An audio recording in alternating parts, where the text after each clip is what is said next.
Good morning, friends. This is Chaplain Charles Riffey again at VCU Health and Massey Cancer Center as we get ready to begin another session of spiritual practices, as they can be an aid not only to our current journeys, whether we are here at Massey or in our survivorship journeys after active treatment.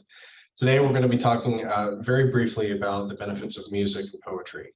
Poetry is going to be sort of a facet by which you can talk about expression, which music can be brought onto it. But one of the biggest things that I find to be true in my own life is the fact that music plays a very important role. Whether you are a professional musician, an amateur, or you just really like listening to it, it does play sort of a role in much of our lives. I can close my eyes and already think of the background music of the Blues Brothers whenever they mean serious business. Or if I ever want to motivate myself to work out, which I may or may not do, I can easily think of the Rocky Eye of the Tiger theme song. If I'm out in a hike and I look at a wonderful expanse on the mountaintop, I can easily think of the hills are alive with the sound of music. And even though I slightly joke there, it is a very important thing that music can sort of be an expression where if there are words, they can be words that were not your own, but they really do mean something and connect with you. And if there are no words and it's simply the tune, the notes that are being played can help sort of make sense of our emotions or even heighten what we are currently feeling to be able to express ourselves in very unique and life-giving ways.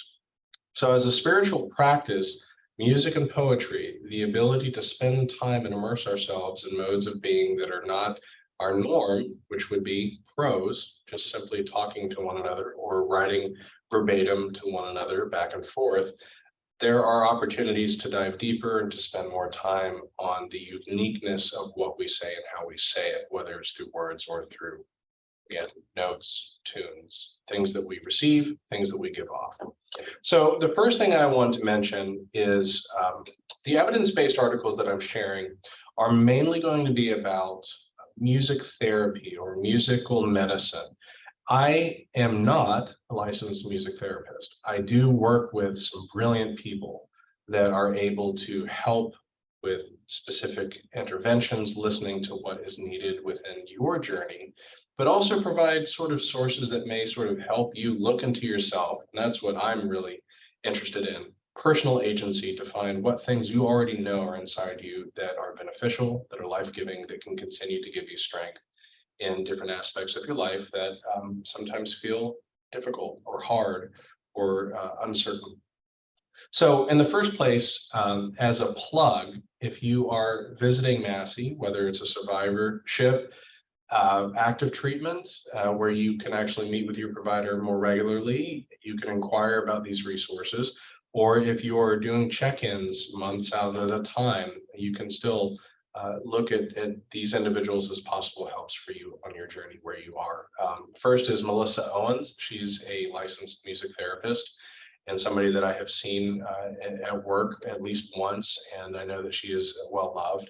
And then Alexis Shockley is one of our art therapists. I've seen her also at Massey in her work and spoken to individuals afterward. And everybody has felt empowered by their time, specifically with them, based on their unique understanding, their unique expertise, and their interventions of meeting somebody or family one-on-one. For me today, it's really important that I wanted to mention 3 different articles that can talk about the benefits of using music, but then I also wanted to try to share a couple of stories real quick that might be able to empower you to find resources in your own life.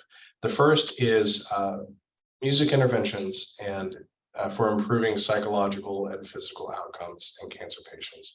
This study, which was done in 2016, found that when there were music interventions, and there were a myriad of things, it wasn't just one type, they were able to see reductions in anxiety, pain perception, physical and mental fatigue, and an improvement in quality of life.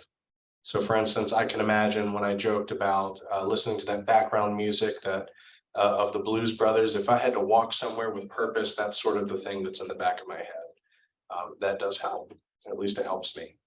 One of the interventions that are typically discussed are sessions with a trained music therapist, relaxation techniques with combined music, music listening before and after certain treatments like radiation therapy. Sometimes it's actually empowering the individual to actually work with a musical instrument in order to provide freedom of expression and also the opportunity to investigate something new, which could be powerful. Another article that sort of mirrored what the outcomes were was music therapy and radiation oncology, state of art and future directions. This also talked about reduction in perceptions of pain, but also improvement of mood for those that were dealing with mood disorders, is what I think we would call from a clinical perspective. But the idea is that if you know yourself as not being yourself currently, music can be something that can help guide with traditional medicine a journey toward finding yourself anew and again in a place that you feel whole, more comforted. The last was actually an article that I think was done in 2022, and it was from the perspective of clinicians' care toward adolescents after treatment in cancer. And it's called Prepared for Survivorship, Multidisciplinary Healthcare Professionals and Experiences with Adolescents Transition of Cancer Treatment, Focus Group Study. So that is a mouthful, but these are evidence-based opportunities to sort of see where some of the barriers lie, even though that we know that there are benefits to music being a part of your life or artistic and poetic expression.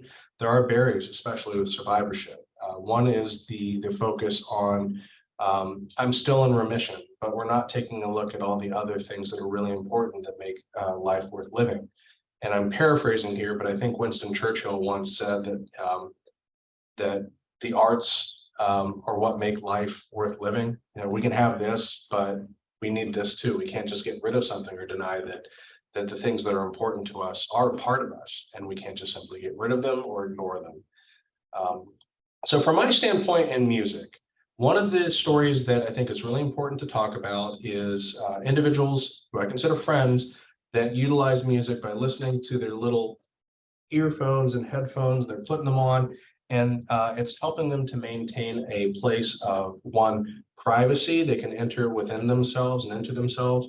It is a place where they can get into the mindset that they need to based on how they're feeling or what they need to remain strong.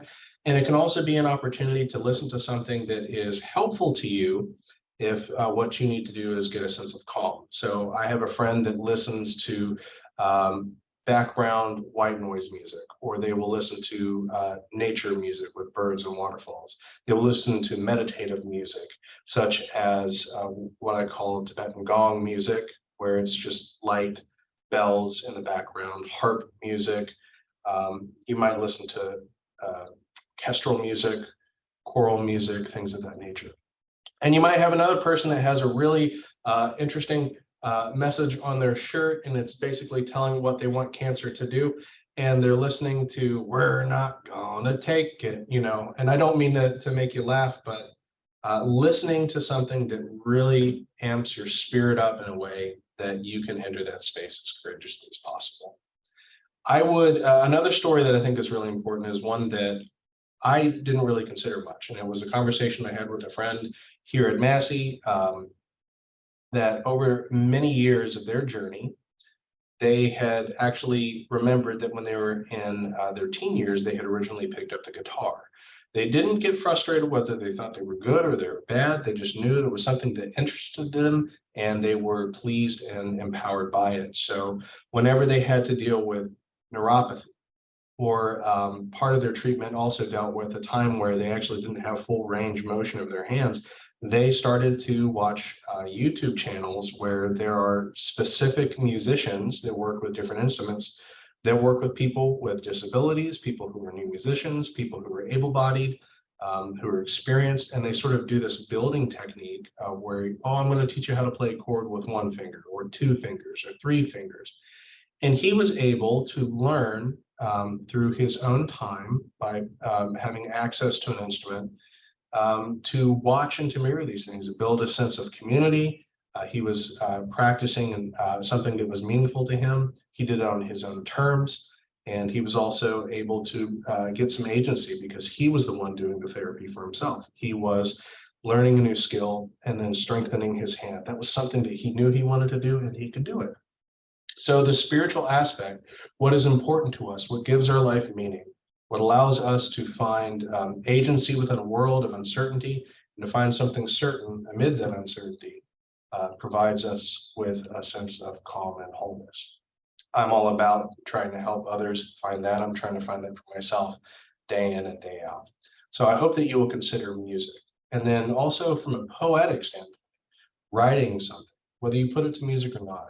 The thing that I love about poetry is not that it necessarily has to rhyme, but that you spend very intentional time making a verse or a line sound unique, that a word, and you spend more time actually focusing on what's the right word. If that doesn't cause you stress, it might cause you an opportunity to dig deeper and to say, well, if I say, I feel joyful or I feel sad, is morose better or is ecstatic better? When you spend more time trying to think, well, how do I really feel? And you find that right word, I guarantee you that release of understanding, saying, I get myself, is one of the most beautiful things that one I think can ever experience. So the last plug that I wish to give to you, other than trying to say, dig into your record collection, dig into whatever it is that you have, find things that bring back memory of positivity, of creativity, and then lean into it, especially in terms of maybe treatment or post-treatment things that can help you be in a space that is sometimes difficult. And one thing that you may be aware of, or you may not, if you visit the Massey Cancer Center on the 5th floor of the Adult Outpatient Pavilion, we have in one of our hallways the spiritual care cabinet. And within that, we have lots of different types of resources. And one of the resources that we're going to be building upon is music curation on a monthly basis that are based on QR codes. So if you have a smartphone or something of like this and you take a picture of it, it will send you directly to a link for a specific type of music that you can listen to. It might be something that is not your forte, but it will expand your horizons. It might provide you with an opportunity based on evidence-based models of providing that soothing and relaxation technique that we do try to employ with those who are licensed music therapists. This is a very short time with you all. I do hope that you have found this somewhat life-giving to you. And if, again, there are questions, if there are suggestions, if there are anything on your heart that you think you would like to see that we haven't been able to cover yet from this perspective of supportive care at Massey, I do hope that you'll reach out to me. I really do. So please email me at charles.riffee, RIFFEE, at vcuhealth.org. And I look forward to hearing from you and seeing you soon. Thank you, my friends, and have a good day.